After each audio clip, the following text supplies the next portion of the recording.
50 event. We hope to be presenting more of these over the next few years as we gear up for the celebration. We're pleased tonight to have Jim Glinski with us. Excuse me. He is a longtime member and volunteer researcher with the Society. He's taught history for 41 years at Ware Brothers High School, and he served as exam reader and consultant in the College Board's Advanced Placement U.S. History Program.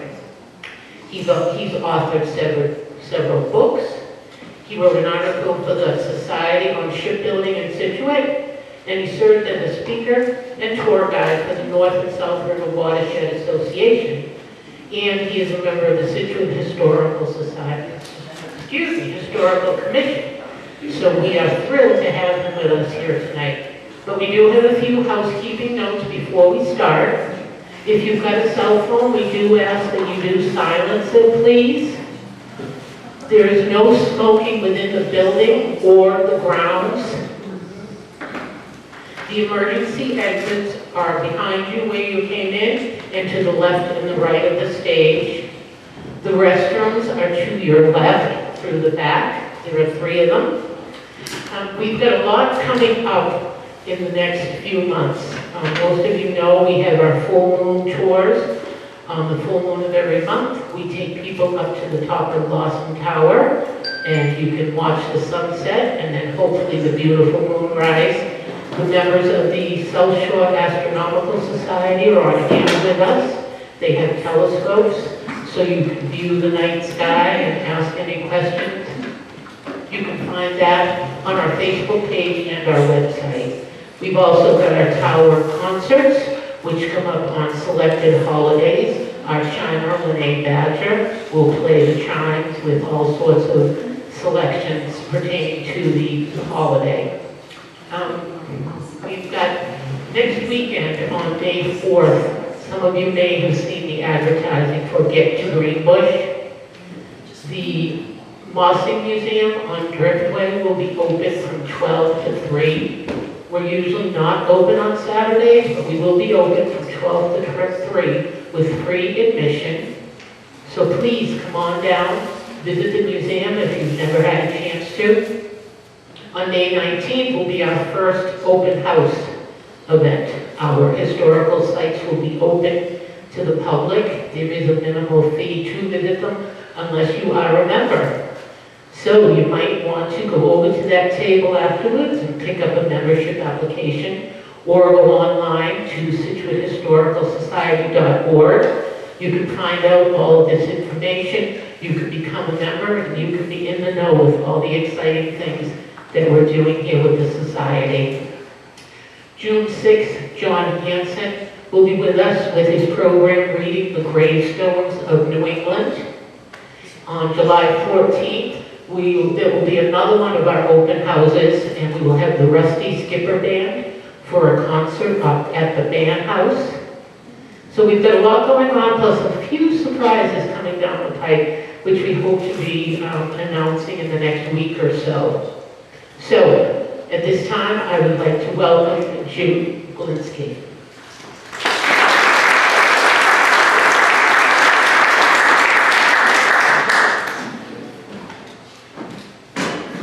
All right, I'm ready. I think.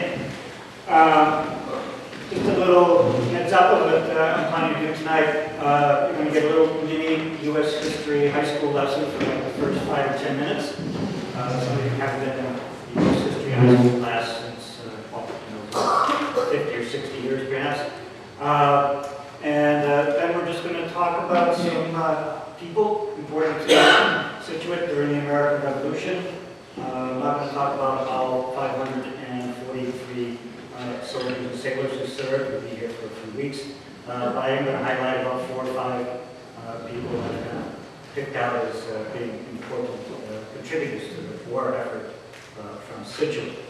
And I'm going to highlight some documents, some of which you may have seen already in the case back there from the Historical Society. One of which was the inspiration for this great book that I've written. Copies are for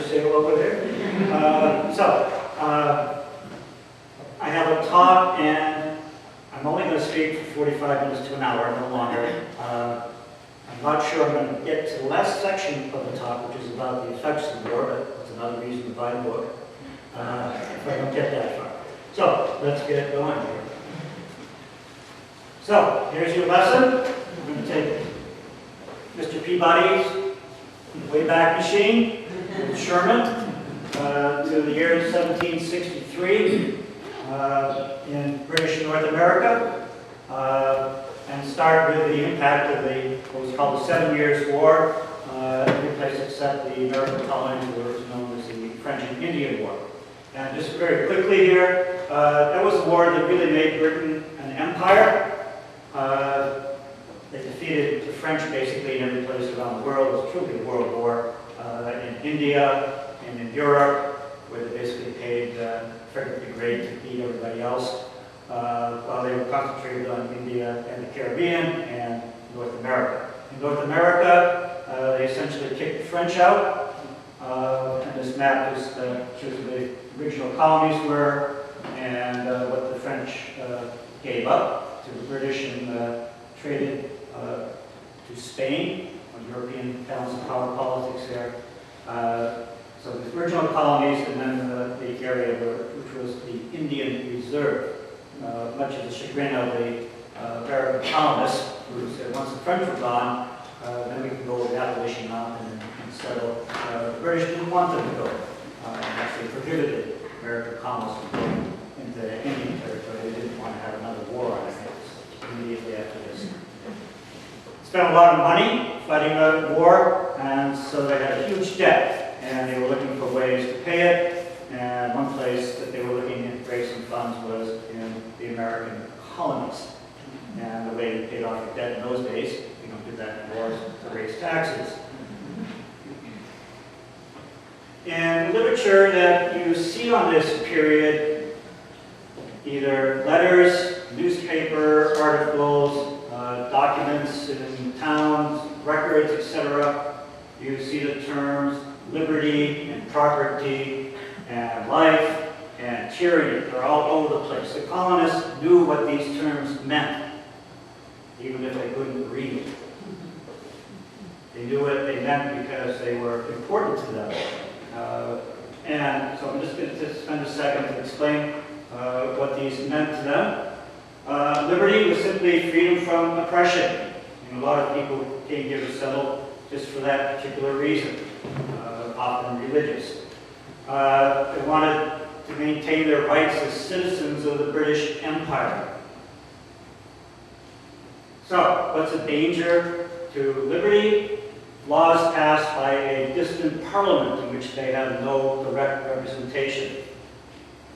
Admiralty courts, basically military courts either on a ship or back in England instead of going to a local colonial court where you get a jury trial by your peers. And trade restrictions. Your life can be endangered or protected by a militia, the British Navy, and the British Army. The British Navy and Army protected a lot of colonial trade. However, when it became a full-time professional army stationed in the American colonies, and when the Navy began to interfere with local trade, it became a violation or a danger to their life. And property, a lot of people came to colonial America for economic freedom. Many of them were yeoman farmers, like 60% of the whole colonial population.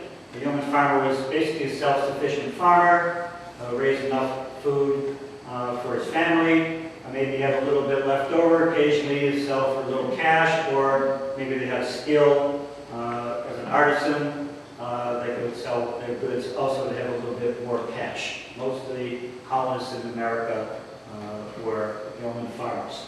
And the big danger to them, something they considered taking away their property, were revenue taxes. And so these three things told the colonists whether they were having their liberty protected or whether they were living in some kind of tyrannical situation. And governments were supposed to be the people who protected your liberties. That was the contract that was made. And if the government didn't protect these liberties, then the people who were supposed to replace it were the government that did. And that would be a justification for the American Revolution in many colonist minds. So these terms are all over the literature of the period. And the colonists, again, even if they couldn't read or write, understood what they meant. All right, here's your quick U.S. history lesson about the cause of the American Revolution. Scituate had an economy that was based on fishing, shipbuilding, and trade. It was a maritime economy. So revenue acts in particular and restrictions on trade hurt Scituate's economy and got Scituate's people upset. And in these revenue acts, I'm just going to quickly go through them so we remember them. 1765, a major one was the Stamp Act. It was a common tax in Britain, but it had never been imposed upon Americans. You had to buy a stamp for all legal documents, for playing cards, for any kind of legal transaction that you made. There were some 62 items that required the purchase of a stamp. And how did the colonists react to this? Well, for the first time, actually, they had intercolonial Congress. It met in New York. I think 12 of the colonies showed up. Georgia didn't show up because it was too far away to get there. So they decided that the best way to confront the Stamp Act was to simply boycott all the goods that needed stamps. Just don't buy the darn things. And you had to buy them from a government official who sold the stamps. So another way you could put a dent in the Stamp Act was to harass the stamp collectors, the stamp sellers, right? Beat them up on the way to their office, destroy their office, your car in front of them, just make your life miserable, so they're not going to sell stamps. But the most effective thing was a boycott. Just don't use the stamps.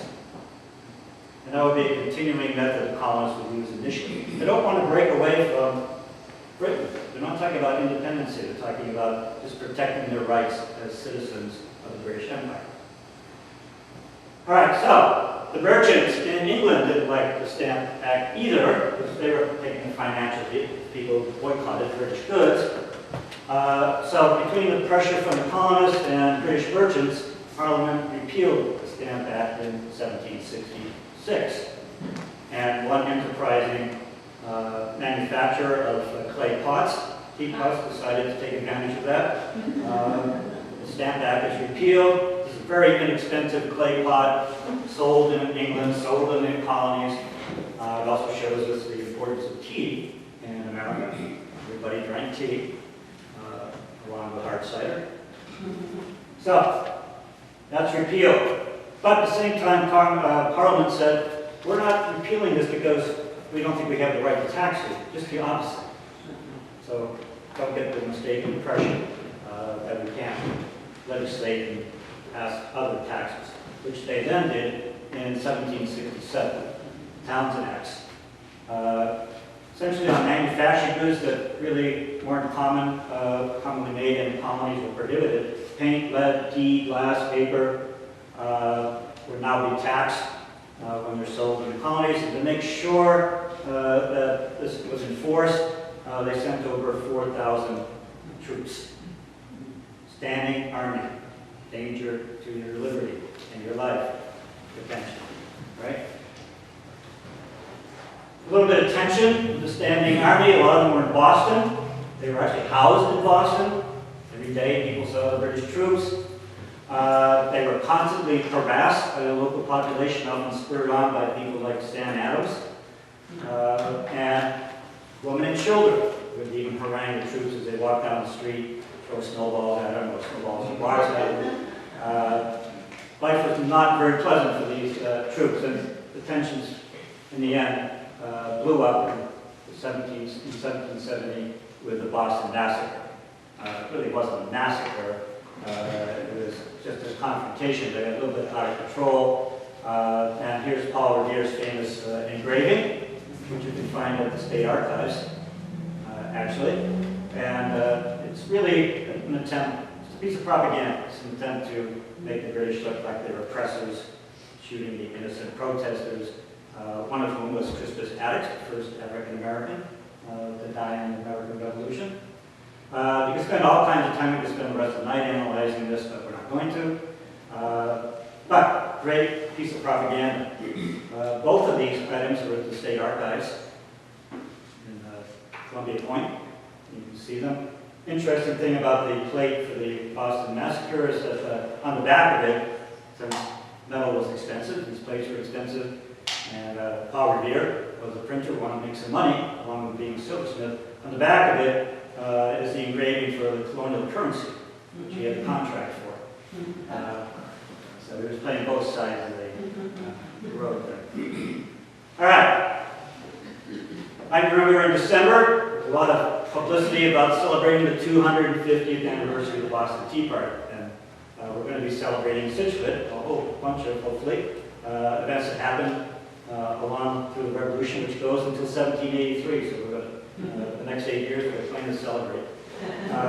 So, Tea Act was passed to protect the British East India Company. It was a joint stock company. Members of Parliament in Britain owned a lot of stock. It was not doing well, so how could they help it out? They could give it a monopoly on selling tea to the American colonists. In fact, they also gave a monopoly to the retail sale of tea. So the only place you could buy tea was in a British East India Company tea store.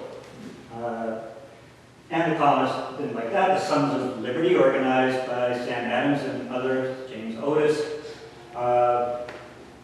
organized resistance to this, and we have the famous Boston Tea Party. The myth about them dressing up as Native Americans, dumping the tea over the ship is a myth. They basically rubbed charcoal on their faces and wore kind of a hood over their head, and so they wouldn't be commonly recognized.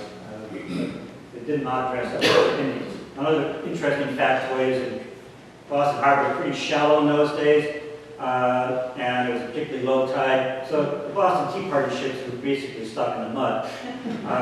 And they threw the tea overboard. It didn't go very far. It just went in the mud and created a big mess. We have a little vial of Boston Tea Party tea up in the case there. If you've ever seen the tea from the Boston Tea Party. All right, so 1774, things get a little bit more serious because the king, who the colonists thought was on their side, they really thought Parliament was nasty, and the king was going to eventually intervene and make life better for them. He got fed up with the actions of the colonists and essentially said, you're the colonists, we're the mother country, do what you're told.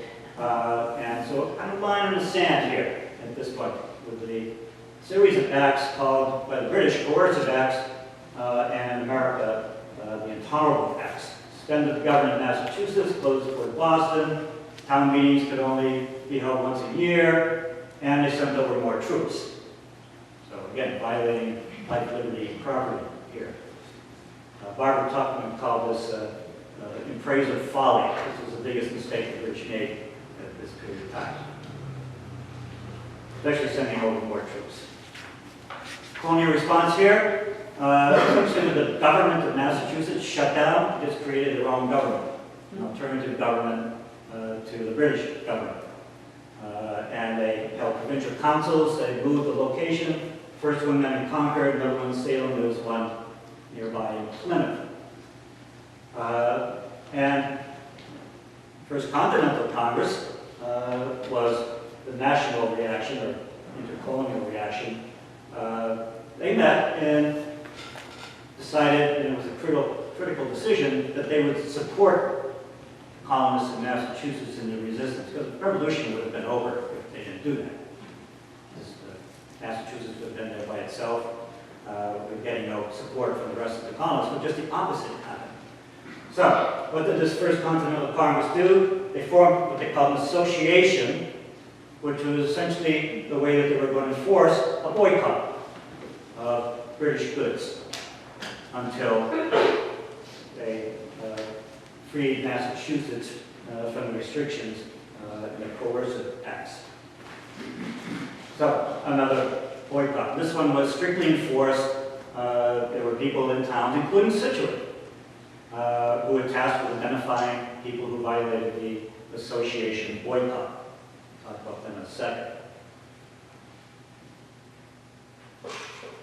So, Scituate's response to these events that I just talked about, starting in 1763, was pretty moderate. And there was a reason for that, because remember, Scituate has a maritime economy.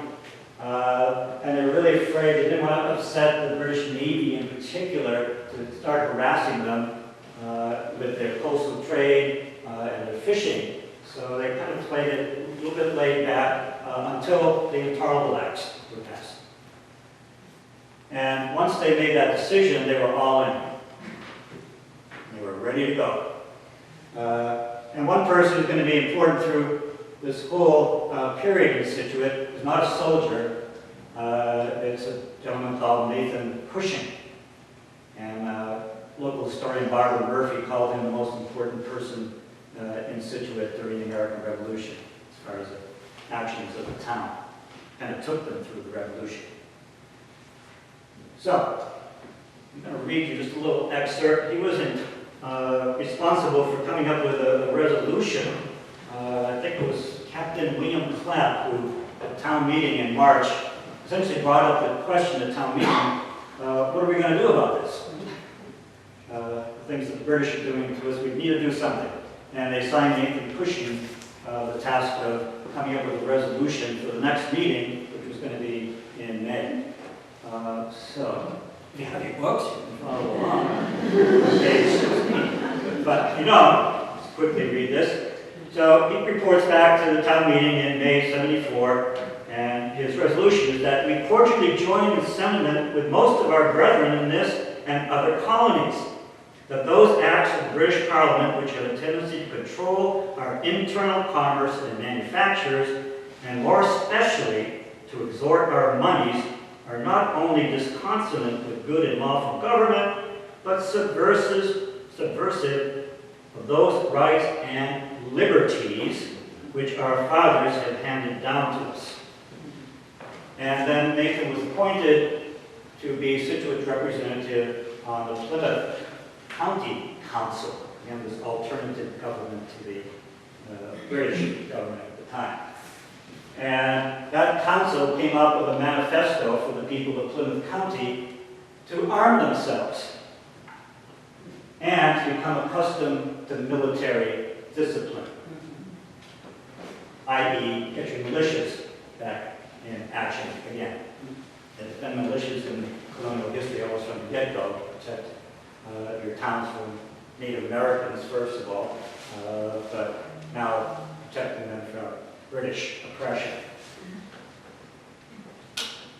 In October, they plugged into what the Sons of Liberty and other protesters have been doing for a few years, and that was committees of correspondence and also committees to enforce this boycott of British goods. And it's like a who's who list of who was running the town in those days, or 11 guys that they appointed to that committee. John Cushing, our good buddy Nathan Cushing, and other names that you might sound familiar, at least the last names. There's a lot of streets in Scituate. So, these were committed, these committees were to make sure that the boycott was enforced. So, they went to two shopkeepers, Charles Curtis and Frederick Henderson, and basically asked them the question, are you going to still sell British goods? And they said, yes, we are. And then they told people in town, don't buy anything from them. And then essentially they put them under house arrest for the revolution. And they could live in a house, they weren't banished in the town, maybe go to church on Sunday, but otherwise basically they had to stay home. And then they went to two doctors, very popular doctors, Dr. Charles Stockbridge and Benjamin Stockbridge, father and son, who were suspected Tories. They lived in a house, in a Garrison Mansion on Open Bucket Pond. So in the King Philip's Court, that was a place where Scituate people gathered for safety when the Indians raided Scituate and burned down like 19 buildings. But now they're basically under house arrest in their mansion on Old Open Bucket Road, suspected as being Tories or loyalists to the British. There were 10 Tories, including 5 from Scituate, who petitioned the General Gage, who was the military governor of Massachusetts at this time, to provide protection to more than 200 Tories. Most of them were across the river in Marshfield. And when I first started this project, I thought this would be pretty easy. Tories, that were nasty Tories, were all in Marshfield, and all the good patriots were in Scituate. It wasn't quite that simple, but there were a hell of a lot of Tories in Marshfield. More than any other town except Boston. And the most hated of these Tories was a guy called Nathaniel Ray Thomas. He owned a huge estate on what is now Webster Street, because eventually in 1832, Webster bought the estate from Nathaniel Ray Thomas's son, who was a patriot. By this time, Nathaniel Ray had been banished. He lived in Nova Scotia. He left town in 1775 and never came back. He was never allowed to come back. And had a pretty miserable life after that, actually. But at this time, they petitioned General Gage to send troops to Marshfield. They sent 100 of the Queen's Guards. These were elite troops, along with 2 pieces of artillery. And Admiral Graves, the British admiral, sent 2 ships, one to patrol the coast and one to patrol the North River. And unfortunately, the crew of these ships had a habit of disengaging and getting back on land and harassing people, stealing their livestock, and they actually bothered people at church on Sunday. You know exactly what they did, but people were complaining. Were setting our services, so they were not popular.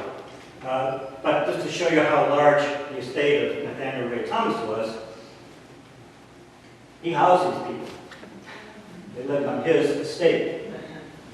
Off horses, on food, everything else. They were barracks, basically, on his estate. Most hated of all the Tories.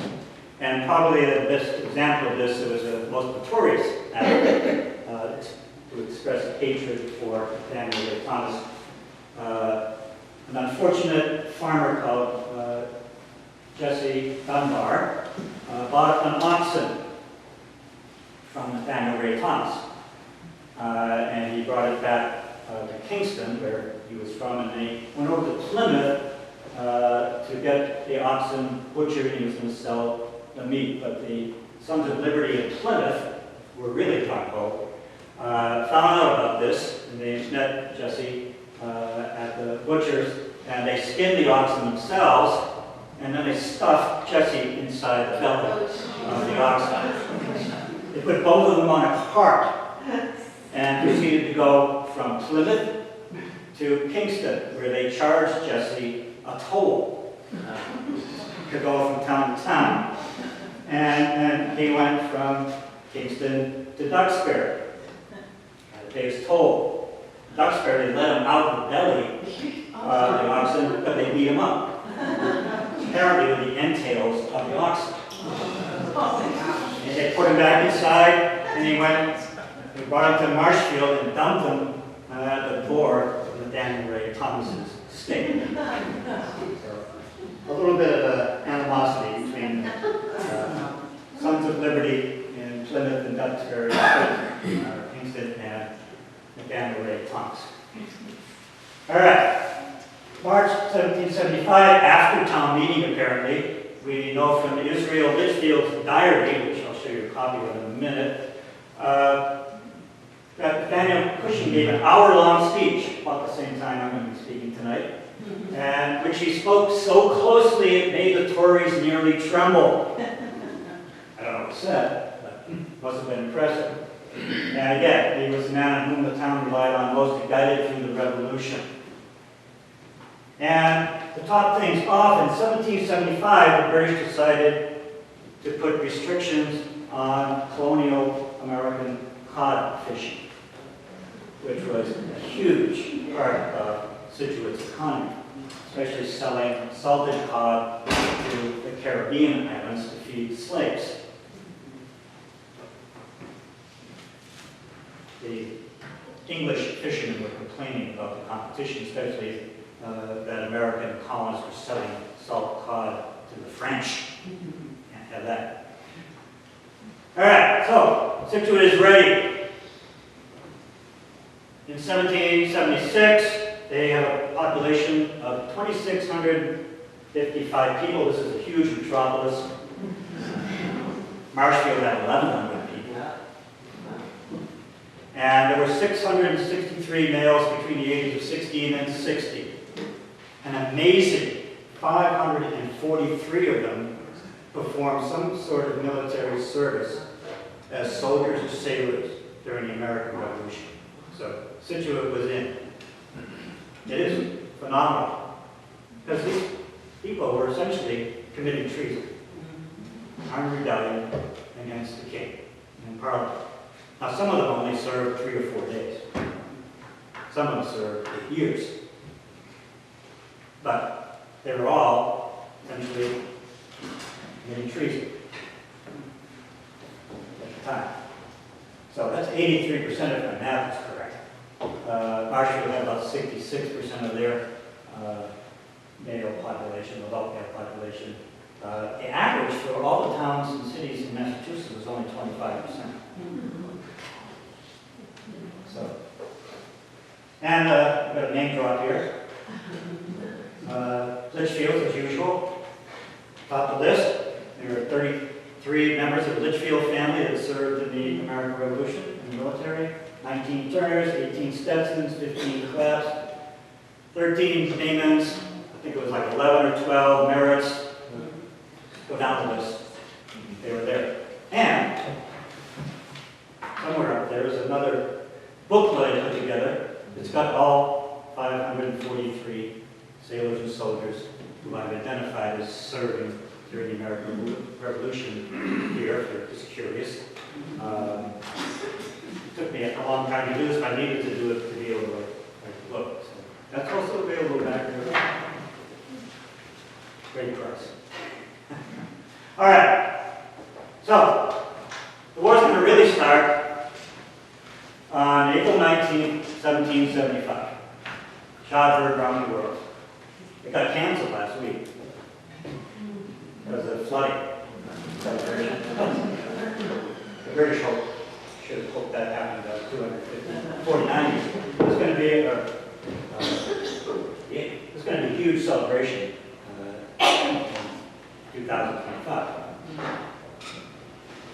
And I hope you know the story. I'm not going to go into that. The British marched out. I don't know if I managed to see, blah, blah, blah. They're looking for John Hancock and Sam Adams, who was supposedly up there, and also a cache of arms that was supposed to be conquered. So they went out there, they marched out there. They got to Lexington first. They were confronted by a couple of dozen militia. Somebody fired a shot. We don't know who. Could have been a colonist, could have been somebody from a house on the common. It could have been a British soldier. But at the end, there were a handful of militia from Lexington embedded on the common. And they didn't find Sam Adams or John Hancock, so they marched on the Concord, where supposedly the arms were. They didn't find those. They destroyed a couple of cannons. And then they had to take the long march back to Boston, where, as you know, they got harassed because the call went out to the local militias, and the towns were close enough up there fairly early in the day, and this all happened early in the morning. So later in the morning, there were several hundred local militias ready to go. It was basically hunting redcoats. Right? Hide behind a tree, take a few puffs of them, including people, civilians from their houses. Unfortunately, some of those angered the British soldiers who actually went to their house and shot the residents. So a few civilians who got a little overzealous and paid the price. But the British troops struggled to get back to Boston with huge losses. And the alarm went out. Lexington alarm to all of the militia. And in Scituate, the Minutemen militia, we have 5 units of militia in Scituate, 213 members. The Minutemen were kind of the elite militia. They trained more, they were younger, more devoted. They were marksmen. The captain of one of the Scituate militia units supposedly could come within an inch of the target from 200 and something rods, which is like, or 16 rods, which is 230 feet. With those old muskets, that's amazing if he could do that. And Israel Litchfield, who was a sergeant in this, was inspired by that marksmanship, and he tried to improve his own marksmanship. He actually went to Boston to upgrade his musket and stuff. So these Minutemen were a little bit more effective than the regular old militia people. Some of them didn't even have a musket. But they didn't go to Lexington Concord. There's no Scituate, Marshfield militia who went to Lexington Concord. They didn't really find out about it until that night when they were actually training in Pembroke. And when they were just about ready to go home, a rider came and announced that the British had confronted the Lexington and Concord militia. So they never made it to Lexington and Concord. What they did do was stay on the coast because they were afraid that the British were going to use the Navy to invade the Scituate or Marshfield with the coastal towns. They were here to guard the coastline and round up tourists. And that's in April. By May, there's going to be 15,000 militia besieging the British in Boston. And the new government, the Massachusetts provincial government, decided that half the militia should come to Roxbury and Cambridge to besiege the British, and the other half should stay back in their towns and be ready for action at a minute's notice, for the reason they call it a minute.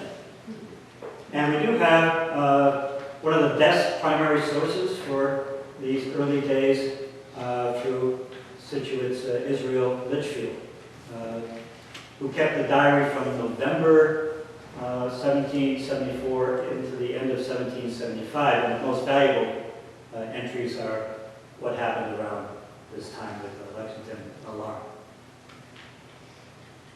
So, I don't know how well you can see this, but this one is for April 20th, okay, the day after the Lexington alarm, and the transcript of this. This is available online if you want to read more of it, or attempt to read more of it. I'll just read you a little bit of what he says here. You can follow along up there. April 20th, 1775. Last night and this morning, the whole town was alarmed in consequence of the battle that was fought in Concord yesterday. 3 companies of this town met at Upriver Meeting House. The bell rung and the people collected from every part. We stayed there till past noon. We marched down to the lower meeting. There we sat our guards and encamped. The password was inspection.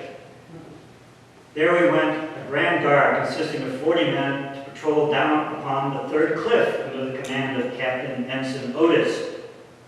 They took 5 or 6 Tories, Dr. Charles Stockbridge, David Little, Elijah Curtis, Benjamin James, and I slept about an hour and a half. I was very ill state of health. This morning remain unwell yet. We hear that Colonel Cotton from Plymouth marched his regiment into Marshfield to observe the regulars. There were 500 militiamen who were debating over the last couple of days, before April 19th even, whether they wanted to confront the regulars at Nathaniel Ray Thomas's estate. The officers in particular are a little bit hesitant because it's 500 militia and there's only 100 British regulars, Queen's Guards with 2 pieces of artillery.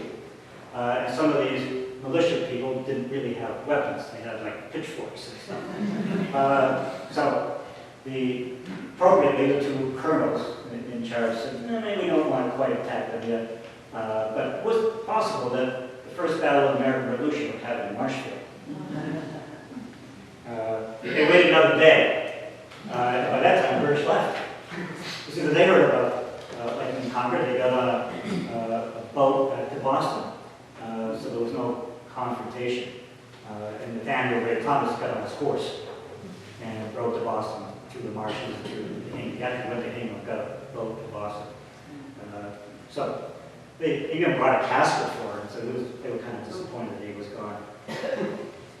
So, Litchfield's diary continues to give us a pretty good blow-by-blow description of what happened over the next few days. So, you can read the transcriptions too, if you want to try and read it. So, now there's 15,000 troops besieging the British in Boston. There's really 4 different armies, one for each state: Massachusetts, New Hampshire, Rhode Island, Connecticut. They each have their own general. This is fun, man. Wow, if you're in the militia, it's like camping season with all your buddies. Exciting. I don't want to stay on the farm. I don't want to keep making shoes. It's going to be a great time. We're camping out. Right? So, in June, word got to the leaders of the provincial army. Artemus Ward was one, and a guy who was born and raised in Marshfield, John Thomas, who lived in Kingston at this time, was kind of second in command.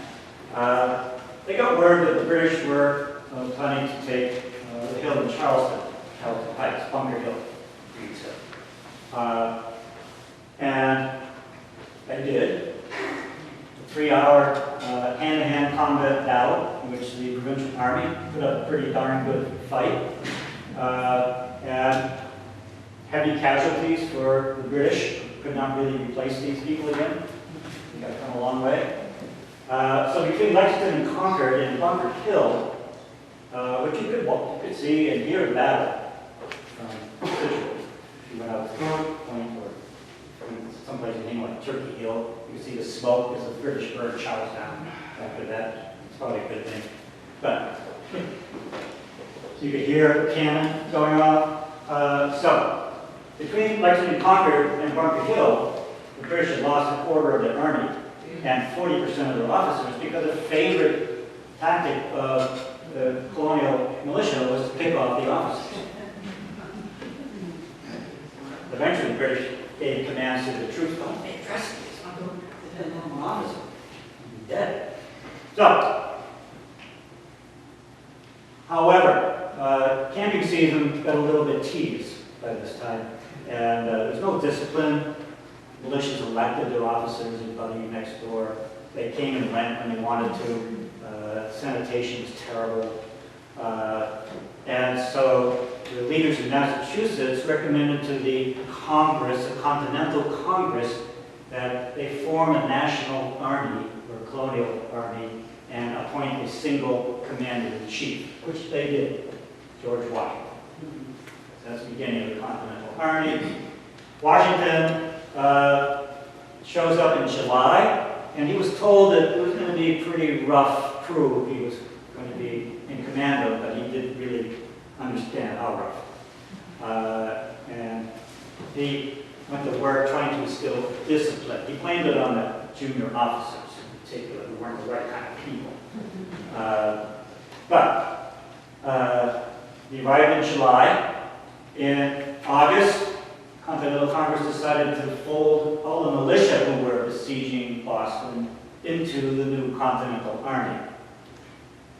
So many men from Scituate found themselves now in the Continental Army without a choice. It was just basically paper, because they were still in the same companies with the same guys. And they stayed on to agreed to stay on to the end of the year. Most of these people are farmers. They've already been away for one planting season and a harvest, so they can't do a second one. So they're going to be leaving December 31st, 1775. So, they do agree to stay the year, and December 31st comes, Washington's trying to beg them to stay, but they have to make a decision. Should I stay or should I go? I'm going to go a song right now. Should I go home? Should I stay in the Continental Army? Or go home and be in the militia, or just become a regular old farmer again? So, most of the troops in the militia in Scituate and other towns decided to go home. They were farming. And stayed in the militia. And we'll talk about what the militia does a little bit later. So, in March 17th, 1776, saved by the fact that Massachusetts and Connecticut, Rhode Island, and New Hampshire were able to raise close to 5,000 more militia troops to supplement the people who left. Washington had decided that he needed artillery if they were ever going to get rid of the British. Otherwise, they're just going to be staring at each other for years. Because the British can't come out, there's too few of them, and Washington can't attack the British without artillery. So he sent a Boston bookseller, Henry Knox, being the colonel, sent him out to Fort Ticonderoga, which the Patriots had taken earlier. Benedict Arnold was primarily responsible for that. And they hauled 60 tons of artillery back from Fort Ticonderoga in New York, upstate New York, over the mountains and dirt roads and icy roads. 60 teams of oxen. Took them 8 months to do that. And they show up in Dorchester with all these cannons and all the ammunition. In the meantime, actually, a privateer had captured a British ordnance vessel. It was a big cache of arms there, so they're loaded for bear now. So Washington decides his plan is he's going to get people from the militia to overnight drag these cannons up Dorchester Heights and build these straw redoubts filled with dirt and hay because the ground was frozen. So it's hard to dig, although you'll see this picture here. There's 2 guys trying to dig something. You can see the straw redoubts there. And most of the Scituate and Marshfield soldiers this is the most important thing they did in the whole war. They were part of that 2,000 militia team that got these cannons up to Dorchester Heights and built the redoubts without the British knowing that they did it. And then the next morning they replaced like 3,000 other militiamen. So when the British woke up the next morning, they've got all these cannons facing them and 3,000 troops. The British wanted to leave Boston anyways. They were kind of tired of just hanging there. They didn't do anything, really. So they made a deal, basically. British threatened to burn Boston unless the colonists let them leave. So that's what happened. It took a few weeks to organize the evacuation, which gets celebrated these days. And they left. Most of them went to Nova Scotia. Daniel Ray Thomas was one of the Tories that was on some of these ships. Thousands of Tories left also. Some of them went to New York City, too. Major victory. Okay. British gone from Boston. George's first and his only major victories. There he is, young George. Impressive dude. If you've ever been to Mount Vernon, they have an educational building where they've got a panorama of George Washington, life-size George Washington's through the ages. The first one you see is George Washington as an officer of the French and Indian War on top of a big horse, and he is a large, impressive person at that time, who had a bad temper too. So this was Washington in 1776. All right, Continental Army. Continental Army is going to be, they're the heroes of the war. They do the fighting. And they're a different breed of people. Most of these militiamen were farmers or married. The Continental Army mostly consisted of unmarried young men looking for who knows what, adventure, steady income, some purpose in life, and they became a band of brothers, really, using that term. Henry what? 5 seconds, I forget who gave the speech. Anyways, band of brothers. This is a comment by a British regular about what he thought of the Continental Army. The strangest that was ever collected. Old men of 60, boys of 14, blacks of all ages. It was an integrated army. And ragged for the most part, a motley crew. So, there are really 3 continental armies. The first one was the one we talked about, and 150 men from Scituate served in this army, not totally by volunteering for it, they got folded into the Continental Army, remember. And most of them left, went back home on December 31st. Then there was a second Continental Army version of it, with a 1-year term of service. From January to December 1776, 20 soldiers from Scituate remained or listed in that army. And then the next stage, and last stage, which would be the Continental Army for the rest of the war, was an army that had a 3-year term, extended for 3 years, or the duration of the war. And the plan was that they would have an army of 88 battalions with 680 men in each battalion. And if my math is correct, that's 59,840 soldiers. Never came close to that. On paper, that was what they wanted. They gave each state a quota. Massachusetts had a quota to raise 15 regiments. And then later on, they added 3 more. So Massachusetts was supposed to raise 18 regiments. Now, to attract people to sign up for 3 years of the duration of the war, they had to make something enticing for them to do this. So,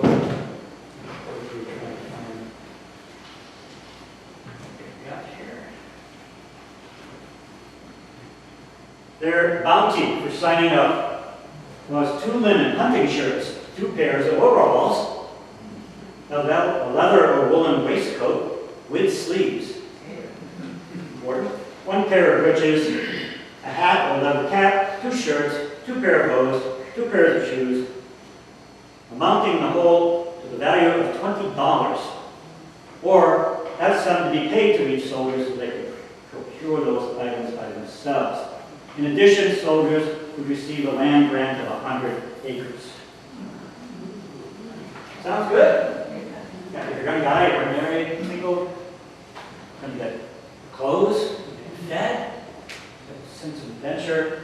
There's a little bit of problem that they often didn't get paid. They got those 2 sets of everything, which sometimes they had to wear for years. But look good to start with. And in Massachusetts, they came up with a quota system also because Massachusetts had trouble raising these troops. And so each town, 1/7 of the men between the age of 16 and 60 would be the quota of troops that they were supposed to raise. For Scituate, that meant they were supposed to raise 95 men for the Continental Army. They could never do it. Almost any town could do it. But Scituate tried. Oftentimes it went to militia and drafted people. I don't know how that decision was made, but whoever made it probably wasn't very popular. We need 6 more people to reach our quota. You're in the army now. But they never met that quota. Neither did Marshall, neither did any towns. It was next to impossible. But they tried. It cost them a lot of money. And they had a quota for supplies, especially beef. Scituate almost went bankrupt during the war to try and meet their quota for men and supplies.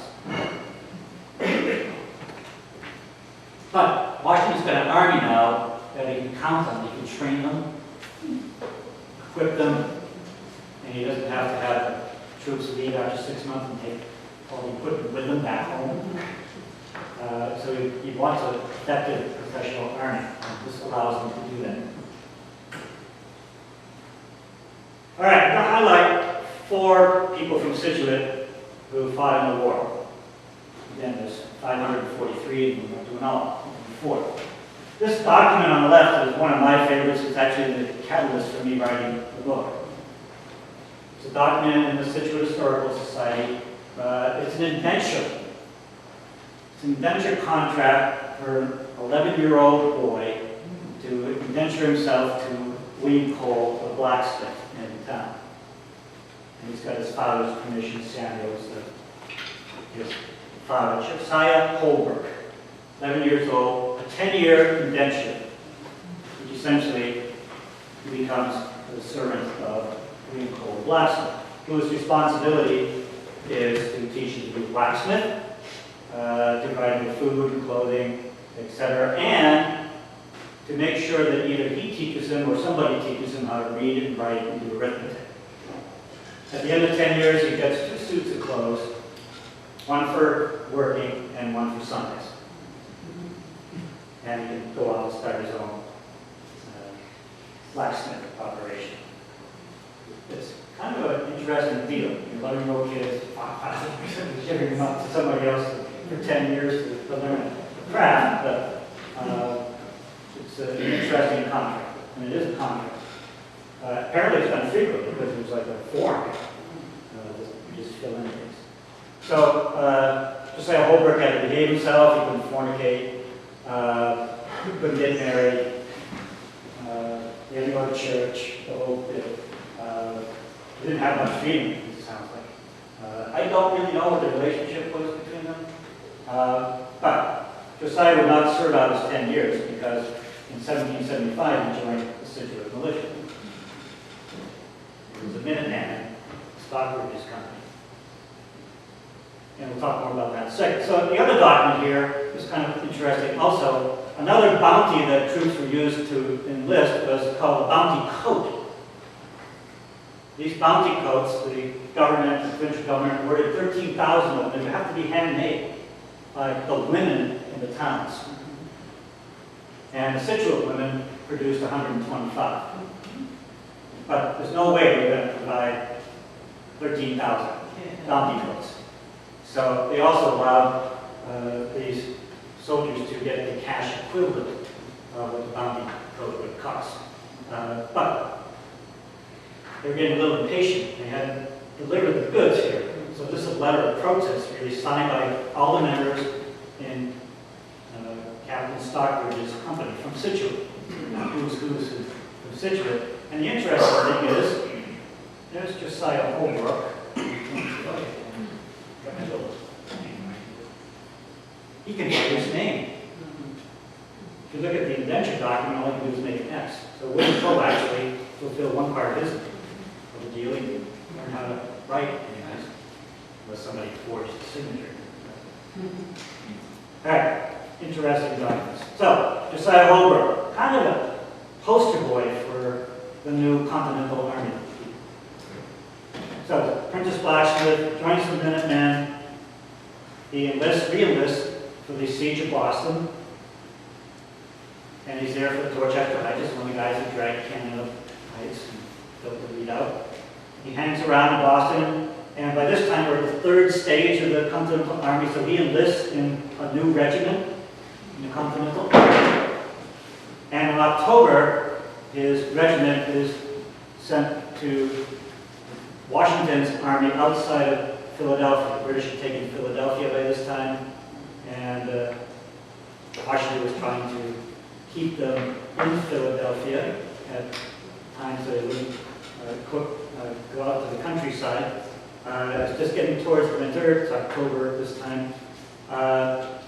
And this regiment shows up. There was one skirmish of the battle called White Marsh where the British come out and they try and harass the American troops, and then they harass them back. And then they both go in winter quarters after that. But Washington finds out that the regiment sent from Boston, including Josiah Hobart, have not been inoculated for smallpox, which he had specifically told the general in charge of recruiting troops in Boston, do not send me any troops who have not been inoculated. And Washington ballistically wrote a pretty strongly worded letter back to the guy in Boston, but they're there. What does he do? He says, well, I can't use you guys. I'm going to send you to the military hospital in Lancaster, Pennsylvania. And we had a muster roll for this company that in the regiment that Josiah Holbrook is in for December 29th, 1777. All the people in the company have smallpox, except one. He's listed as dead. So it's Josiah Holbrook, who dies December 22nd in a military hospital in Pennsylvania. Now, why he went into the Army, did he just not like his indentured servitude? Was he patriotic? Was he looking for a sense of adventure? We'll never know. It might be a combination of those, but that's his life. And here's a monument that was put up by the government in 1930. I don't know if the PWA, CWA, CCC, Depression era monument were in memory of 110 soldiers of the Continental Army who died in the Lititz Military Hospital between December 19th, 1777, Dr. Holbrook died on December 22nd, and August 26th, 1778 are buried here. Good chance that Josiah Holbrook's one of these 110 soldiers. On the right-hand side is a list of the 18 soldiers from Scituate who died while in the military during the war. And you can see we don't know a lot about them in terms of why they died, where they died, what they died from, where they were buried. They're not going to send them home. There's no embalming at this time. Some troops are buried like where they fall on the battlefield. 12-inch deep grave. People doing road work in South Carolina found remains still. Now Captain Galen Clapp, who was a captain of one of the original militia companies, he died in Scituate. Apparently he was overcome with a violent fever due to anxiety. I'm a little suspicious about that. I don't know. Life was so bad, he decided to end his own life, but that's what his genealogy, family genealogy says. It's called that. He's buried in Norwell First Parish. We have to remember that Norwell was part of Scituate this time. So a lot of these soldiers were from Norwell. We invited them to come over tonight, but I don't see a lot of anybody here from Norwell. All right. You're part of Scituate until 1849. So, I'm not going to go through all of these people, but again, the location of death is kind of unknown. We can make some guesses if you take the date and you know what unit they were in. So if they died in the fall of 1777 and they were in the Massachusetts regiment that was in Saratoga, chances are they died as a result of the Battle of Saratoga, either wound or disease, camp disease. Most people died from camp disease. We're going to killed here. So there's 18 people from Scituate who died in the service of the American Revolution, Patriots. All right. All right, William Turner. William Turner would be the highest ranking Scituate soldier. He was a colonel by the time he left. He actually started out as a school teacher. When the war broke out in 1775, he was the schoolmaster of the grammar school. Grammar school was the school, it's like a lead private school. There were 18 kids who apparently were smart enough or had money enough to pay the schoolmaster to teach them Greek and Latin and all that good stuff, and classical education. But he was an officer of militia. So he resigned from teaching and they couldn't find a replacement. There was no education in Scituate for 5 years.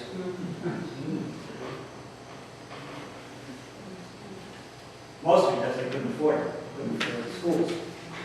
But they had to pay for the quota of troops and beef and other stuff.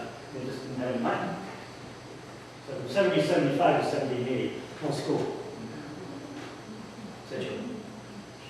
Some people were happy, I guess. All right.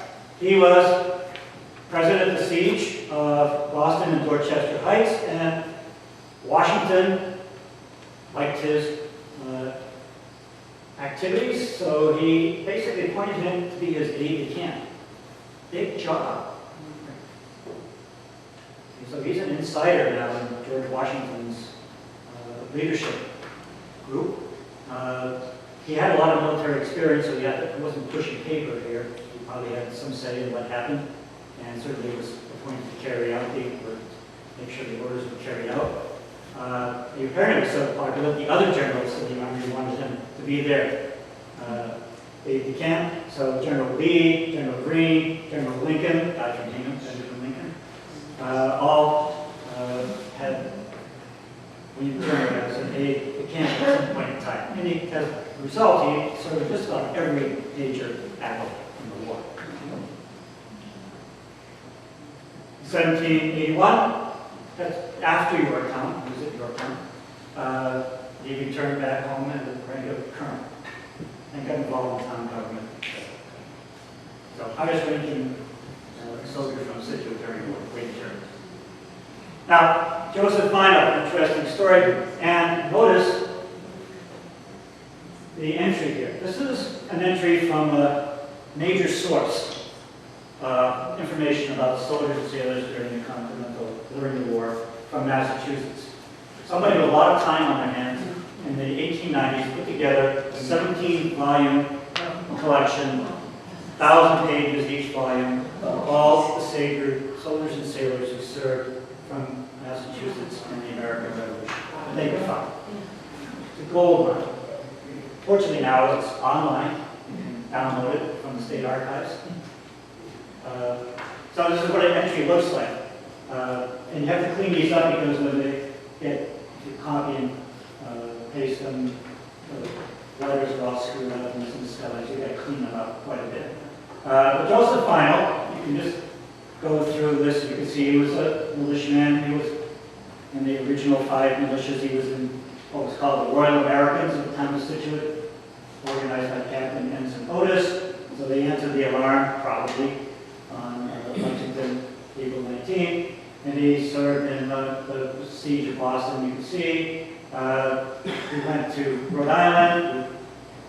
Captain David Pierce was his favorite location. We'll see of Scituate militia was vacation on Rhode Island during the war. And then he joined up in the new Continental Army. And the most effective and famous unit was the Massachusetts 10th Regiment. And the company from Scituate, which included Joseph Final, was one of the most effective and efficient companies in the whole Massachusetts line in the war. No desertions from that company. They know each other. Like 2/3 of the people were from Scituate, and the others were relatives who moved to Weymouth or Braintree. So it was a closed company. They all knew each other, but they were very effective. So he was one of them. And he fought in the Saratoga campaign. It was a march to Bennington. You have to realize these people did not take a train, did not take a plane to the battles they fought. They walked, they marched hundreds of miles sometimes. Right? So they're marching from Scituate to what wasn't Vermont at that time. It was disputed between New York and New Hampshire. But they fought in Bennington, and then they confronted Burgoyne in Saratoga eventually. So Joseph Final was part of that. Then they got sent down to help George out outside of Philadelphia. And at that point in time, they were in camp at Galley Forge. So Joseph Final went through the whole winter in Galley Forge. But during that time, he was tapped on the shoulder, and he got a nice change in position. He became a member of George Washington's personal guard, which was 140 men. And these men had to meet special qualifications established by George. They had to be 5'8" to 5'10". They had to be well behaved. They had to be smart, was the word. So these were these elite 180 native born, had to be native born, and be foreigners, who protected George, protected the Army's cash and the Army's papers. So Joseph-Fine was going anywhere that George Washington went at this point in the Revolutionary War. And he does that until he leaves the service in 1780. So he'd been in here since 1775. He's one of the guys who goes through most of the war. I'm going to watch my time here.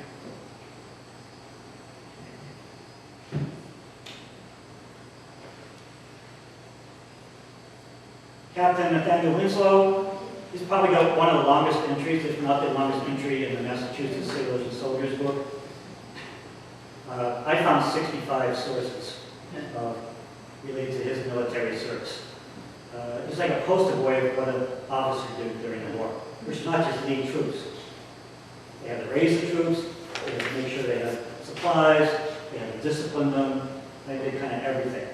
So he sees much of the war again through the Continental Army, the 10th Regiment that goes to Saratoga, etc. etc. He also spends some time in beautiful Hull and Winthrop, two places that they wanted to make sure the British didn't recapture, so they protect Boston Harbor. So there were Scituate troops who spent time in Hull, Fort Revere, that eventually became Hull. He was involved in the Saratoga campaign. Oops, excuse me. So it's kind of a template of what happened in the 10th Regiment. He was an officer all the time, spent the winter in Valley Forge, on the way he gets promoted.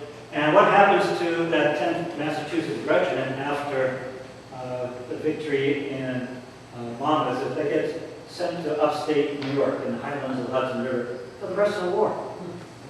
They're just kind of up there protecting the northern part of the colonies against potential British invasion from Canada. That's what they do. And then he comes back to Scituate in 1781, retires as a major. So those are four people who played a major role in the war. So basically, again, Continental troops from Scituate were involved in just about every major battle in the northern tier of the war. I listed some here. And most of the other soldiers went back home and served in the local militia and answered alarms, mostly in Rhode Island. All right, I'm going to just quickly do the Rhode Island stuff, and then, as I said, probably skip the effects of the war, so we have some time for questions. And all right, move on. So, most troops in Scituate who did not join the Continental Army spent time in Rhode Island. 200 Scituate militia spent some time in Rhode Island. Some people spent a total of 2 years in Rhode Island in the militia. Some people made 5 marches to Rhode Island in answer to alarms. And what were the alarms for? They were alarms that the Americans were afraid that the British, who had taken Newport in December 1776, were going to use Newport as a base to attack the southern coast of Massachusetts. So they're constantly trying to either protect these coastal towns or get rid of the British out of Newport, because they were also harassing shipping. The Bristol alarm is the first one that is answered 100 Scituate soldiers. This is just a few days after the British take Newport. So they rush down to confront the British. They go to Bristol, Rhode Island, just north of Newport, because they think the British are going to just keep going. Well, the British didn't want them to stay in Newport. So finally, after 11 or 15 days, the militia turn around and go home. Next one, every town has some document about this secret expedition which was planned in 1777. It was going to be based in Tiverton, where the colonists set up a full-time camp. So there are 84 soldiers from Scituate, 3,000 soldiers from Massachusetts.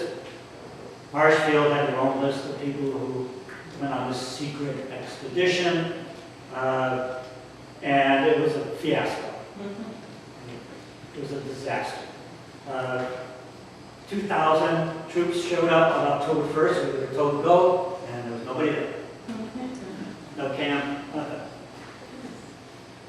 Scituate troops mostly were in Colonel Cotton's regiment from Plymouth, and they showed up. They were supposed to do reconnaissance. Well, they came to the place they were supposed to meet up with people who were going to show them around Rhode Island. There was nobody there. They had to spend 4 days looking for somebody to show them what they were supposed to do reconnaissance for. And that was just a couple of incidents. So the other problem was it wasn't so secret. A lot of troops who got there on October 1st and found the camp, they would have been there like 2 or 3 weeks and they hadn't done anything. Got a little rest. Some of them deserted. Just went home. Unfortunately, some of them got captured by the British and told the British what the plans were. So no more secret there. And the whole thing was abandoned in October 28th. So 2 alarms to Rhode Island, probably nobody fired a shot. Conrad. That was probably true of most of the militia. Some of them probably went through the whole war and didn't fire muskets. Less practice.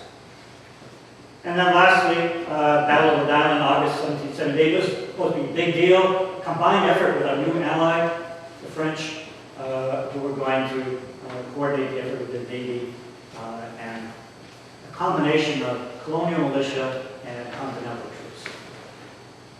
And Washington, who didn't trust the general who was in charge of this, sent 2 of his best guys, Lafayette, the Frenchman who was there, and Nathaniel Greene, and keep an eye on this. Didn't make any difference. It was still a comedy of errors here. So, French and Americans were supposed to coordinate the effort. The Americans, of course, didn't do coordination very well. They attacked before the French were ready to meet. The French Navy was off the coast trying to harass the British Navy, which had come up from New York. So that didn't work. It was supposed to be an amphibious boat invasion. But the people who built boats were not told they were supposed to build boats. They just came with their muskets and stuff, so they didn't bring the boat building equipment with them.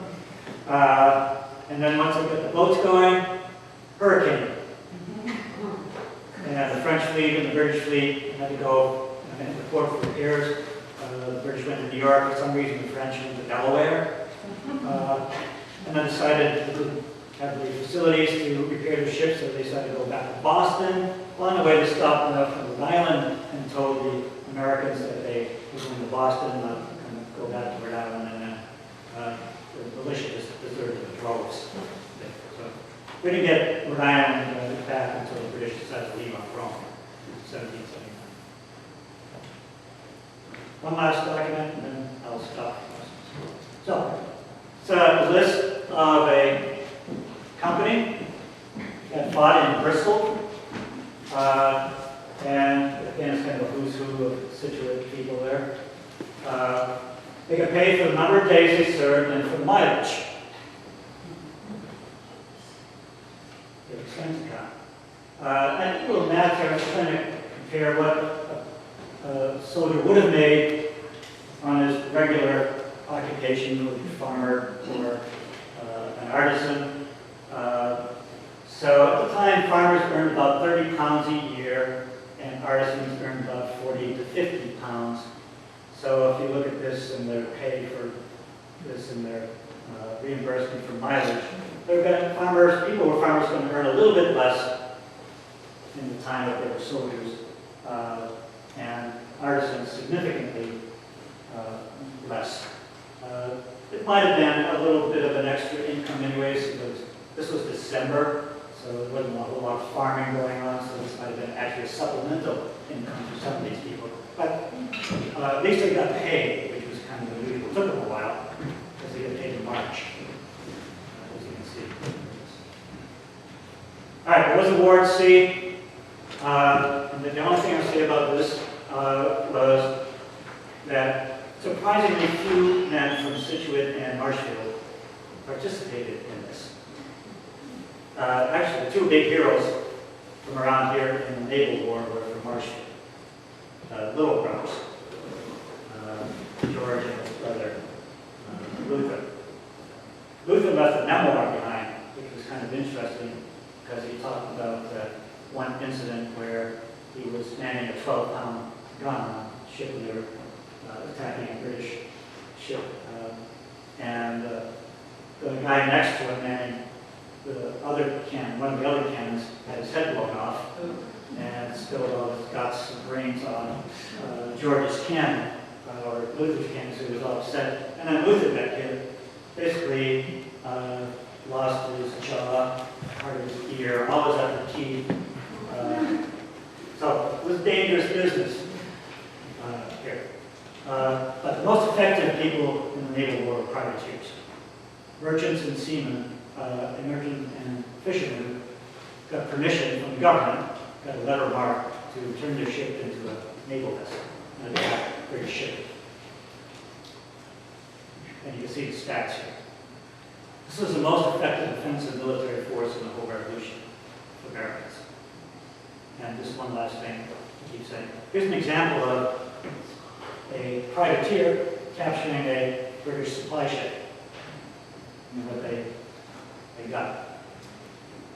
And the privateer would bring it back to Admiralty Court. And the Admiralty Court would judge whether or not they played by the rules. And they could keep the prize. And if they had to divide it up with the state. One of the judges on the Admiralty Court was Nathan Cushing. That man from Scituate. He was very popular with patriots because he always decided in favor of the privateers. But you can make a lot of money, especially compared to a soldier made, if you were lucky enough to be a crewman on a privateer and you capture a prize like this. You could make 2, 3, 4 times the amount of money you made in a year in one trip. And sometimes these privateers could capture 4 or 5 ships a year. So they do quite well. All right, so there were African Americans who fought, only 10 from Scituate. The first one was kind of surprised me that in 1765 there were 107 Negroes, because they were called at the time in Scituate. They didn't give their status. A lot of them were slaves. The shipping industry needed a lot of labor, so slaves were part of that. African Americans fought, black soldiers fought in most of the battles of war, starting in Lexington and Concord. And 10 from Scituate. One of them was a guy called Asher Freeman, who fought in the Massachusetts 10 for like 5 or 6 years. All right, I'm going to stop there. The effects of the war, you can read all about it. Yeah.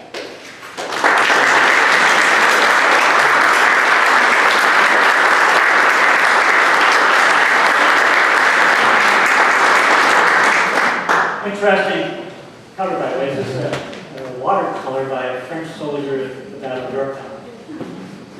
His impression of the American army. A black soldier on the left, probably from Rhode Island. Rhode Island had a black company. Next guy is an American soldier. Third guy is a ranger. Rifle marksmanship, and the guy in white is the French soldier. Interesting. Water. All right, questions? Yes? Why were there so many Tories in Marshfield? Actually, a pretty simple answer. Marshfield was kind of interesting. It was when it was settled, it was set up by settlers from Plymouth. Marshfield has a very close relationship with Plymouth. And Edward Winslow was the main founder of being Marshfield. He was also governor of Plymouth colony for a while. Plymouth court gave people who with extraordinarily large land grants, like Daniel Ray Thomas. And so Scituate has a very small population, 100 people who are because the land the land holdings were so large. So they were wealthy. They were feudal nobles almost. So things were going well for them. We don't want to change.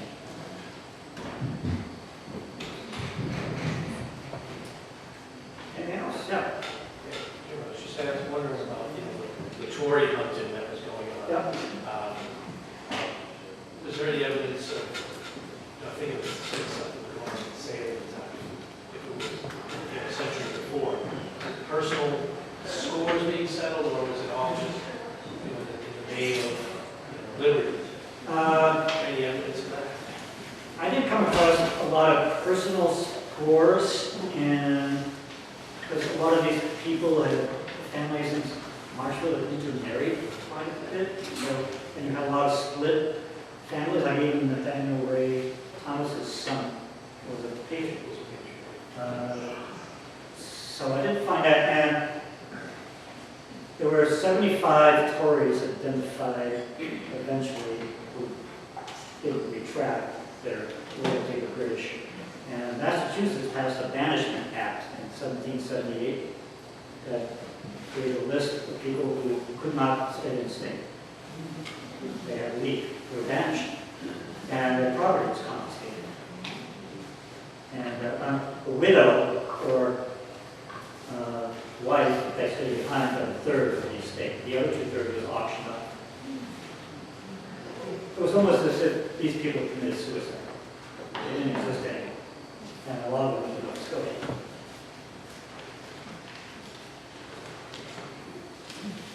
And there was a lot of healing that went on after the war, I think. Although somebody told me somewhere, and I don't know if I believe it, that Marshville does not have, or did not have for a long time, 4th of July celebrations. Because they were touchy subject. Jim, do you know of any studies that have been made of how the blacks that were, I assume, they volunteered to serve, did they get equal pay? Did they get? Yes. The interesting thing about the Continental Army was that it was, in fact, integrated. And it took a couple of years. Initially, they didn't want to allow blacks. But then somebody pointed out, well, we already have blacks in the Army. We've been there since like Concord. Oh, okay. So we're going to give them a grandfather. Well, they can stay in the Army, but we won't take any more. And then they needed troops. Simply needed bodies. And Nathan Cushing again. Nathan Cushing owned Asher Freeman, the last person I put up on the slide there. He got Asher either as a gift or was sold to him by his neighbor, Dr. Otis. And then, to help Scituate meet its quota, he gave Asher Freeman his freedom. In fact, he didn't call himself Asher Freeman until he got his freedom. He changed it to Asher Freeman. And other African-American troops did that. And after that, they were folded right into the Army, got the same pay, etc. There was in what today is Norwell, in the southern part of Scituate, there was a community built up after the war. Some of the soldiers, African-American soldiers, met other African-American soldiers in some of these battles. And, there was some intermarriage that happened when they got back home. And there was quite a black community in what today is Norwell. Patty Painter did a lot of this work in the 1990s identifying that, and now Wayne Tucker kind of taken up the mantle of identifying black troops during the war. Thank you, that's really good to know. Anything else? Chuck? So you had mentioned soldiers were given 100 acres. Where did that, what were those 100 acres? A lot of it was in Maine. Massachusetts. Maine was part of Massachusetts. And so there's one great example, a guy from his last name is Sampson. He actually, after the war, went up to Maine and he founded the Kent School, the land that he had as a Russian soldier. And Henry Knox, the artillery guy, he tried to build like a feudal state near like this block in Maine. You can see his house. Didn't succeed. It went bankrupt. Anything else? Okay, thank you. Sorry.